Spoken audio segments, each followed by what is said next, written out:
आप देख रहे हैं लाइव इंडिया हर पल।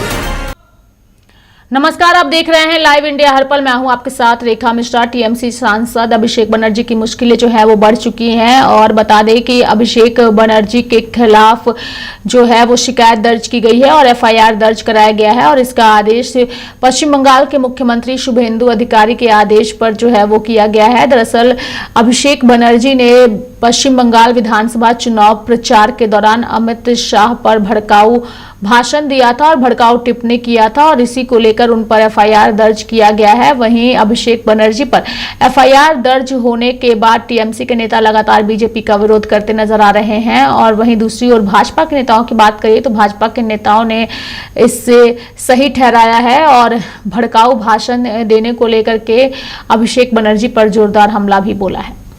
जितना अत्याचार अनाचार किया, जिसको गाली दिया, ये चाहे अभिषेक बनर्जी हो, ममता बनर्जी और उनके नेता, उसमें डर के मरे लोगों ने कंप्लेंट नहीं किया था और पुलिस भी नहीं लेता। पुलिस भी तैयार है, जनता भी तैयार है, न्याय हमको दिलाना है सबको और होगा। कार्रवाई होनी चाहिए। वहाँ के माननीय मुख्यमंत्री शुभेंदु अधिकारी जी ने अच्छा निर्णय लिया है। अशांत वातावरण पैदा करके लोग राजनीति करेंगे, गंदे विचार के साथ बयान देंगे, भड़काऊ बयान देंगे, तो सरकार अपना काम करेगी, कानून अपना काम करेगी, चाहे जो भी हो। हम यूनिवर्स का जो हिस्ट्री अगर हम गो थ्रू करेंगे तो आप सबको दिखाई देगा, हमको भी दिखाई दिया कि कहीं भी साजिश, अन्याय, झूठ, कॉन्स्पिरेसी, ये सब लास्ट बात नहीं होते। हर वक्त फाइनली लास्ट बात होते हैं जस्टिस, न्याय, सच और पीपल।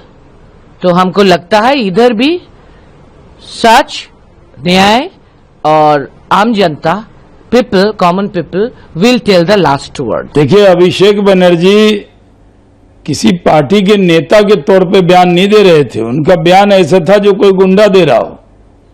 ये बहुत दुर्भाग्यपूर्ण है जिस तरह की भाषा बोली थी। देश के प्रधानमंत्री के लिए, गृह मंत्री के लिए, अपने विरोधी पार्टी के लिए वो धमकी दे रहे थे कि 4 तारीख के बाद ये कर देंगे, वो कर देंगे। जनता ने उनका ही इलाज कर दिया और उनके बयान पर एफआईआर दर्ज हुआ है, कार्रवाई होगी। अभिषेक बनर्जी ने जिस तरह से बंगाल को लूटा है तृणमूल कांग्रेस ने, उसके बहुत सारे मंत्री और अभिषेक बनर्जी, ये लोग भ्रष्टाचार से लिप्त होकर पूरे बंगाल को बहुत ही पीछे धकेलने का काम किया था। इसलिए आने वाले समय में ऐसे भ्रष्टाचारी नेता It will go under the law. We already talked about that. We will establish the rule of law in West Bengal. So let's see what kind of findings come out through the inquiry, and thereafter law will take its own action. The IPS officers suspended over the Quite obvious. People were angry and they have violated the rules and regulation of the police rule book. So this was quite inevitable to get suspended from their job, and inquiry will be done as per the departmental procedure, and on the basis of the findings, later on the step will be taken. What about the tribunal's fact-finding committee over the? They can do whatever they want to do.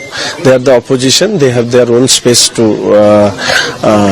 submit their course of action, and we will give enough space, enough democratic space to all the party to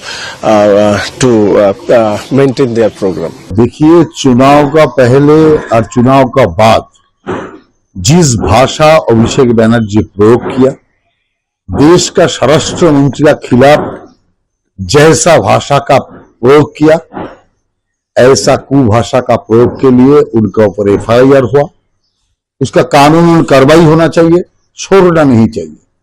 देखिए, देश का स्वराष्ट्र मंत्री, हम सबका पूजनीय नेता अमित शाह जी, उनको कैसे कैसे गंदा बात उन्होंने किया।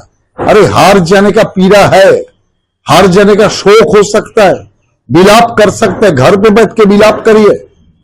ज्यादा होशियारी दिखाने के लिए खुलेआम ऐसा करना जनतंत्र के लिए सबसे बड़ा महापाप है।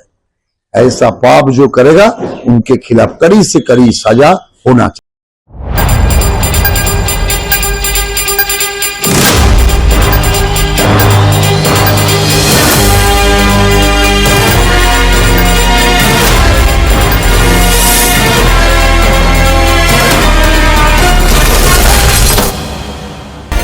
आप देख रहे हैं लाइव इंडिया हर पल।